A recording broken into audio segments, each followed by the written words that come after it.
Est-ce que tu connais le planteur? Le planteur, c'est le cocktail emblématique des Antilles, et cette boisson, c'est une véritable invitation au voyage. Pour comprendre l'origine du planteur, il faut remonter au XVIIe siècle et se pencher sur les origines du punch. Le punch, ça vient directement de l'hindi, du mot panche, qui signifie 5. C'est le nombre d'ingrédients originels qui constituaient le punch. On retrouvait l'alcool, le citron, le sucre, l'eau et les épices. Introduit par les marins de la Compagnie britannique des Indes, le punch a pas mal évolué au fil des siècles pour devenir le punch planteur. Selon la légende, ce cocktail aurait été imaginé par l'épouse d'un planteur jamaïcain, et ce pour rafraîchir les travailleurs des plantations. Je pense qu'un grand verre d'eau aurait plus fait l'affaire, mais bon. Une autre anecdote relie l'histoire du planteur à un bar originaire de Caroline du Sud, le Planters Hotel, qui revendique aujourd'hui la création de ce cocktail sans aucune preuve matérielle. Aujourd'hui, le planteur il se distingue par sa diversité et son originalité dans les recettes. Traditionnellement, on retrouvait souvent du rhum ambré ou du rhum blanc, mélangé à différents jus de fruits tropicaux. Ça pouvait être de l'orange, de l'ananas ou encore de la goyave, du sirop de sucre de canne pour adoucir le rhum, et des épices comme de la cannelle ou encore de la muscade. Cette base, elle a évidemment beaucoup évolué et aujourd'hui vous pouvez y mettre ce que vous voulez. Et c'est bien ça qui a fait la diversité et le succès de cette boisson.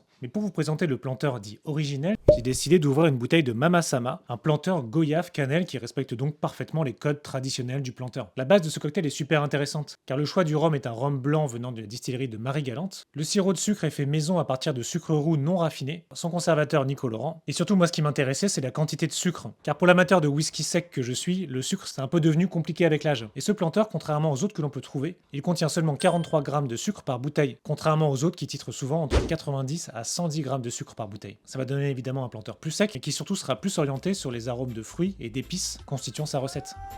Ça sent vraiment la goyave à fond et surtout un petit trait de cannelle qui vient un peu twister la recette. Et ça se boit très bien pur, ou en mixo, ou encore accompagné d'un super plat épicé. Attention quand même, parce que si ça a l'apparence et le goût d'un jus de fruits, ça titre quand même à 12 degrés. Et je vais pas vous l'apprendre, mais le punch et le planteur, c'est pas mal traître. Alors si vous aimez le planteur, n'hésitez pas à aller rendre visite à Mama Sama. Et dites-moi en commentaire la recette que vous préférez. Moi c'est Thomas et toujours je t'apprends un truc sur le monde de la bière, des whisky et des spiritueux. N'hésite pas à t'abonner.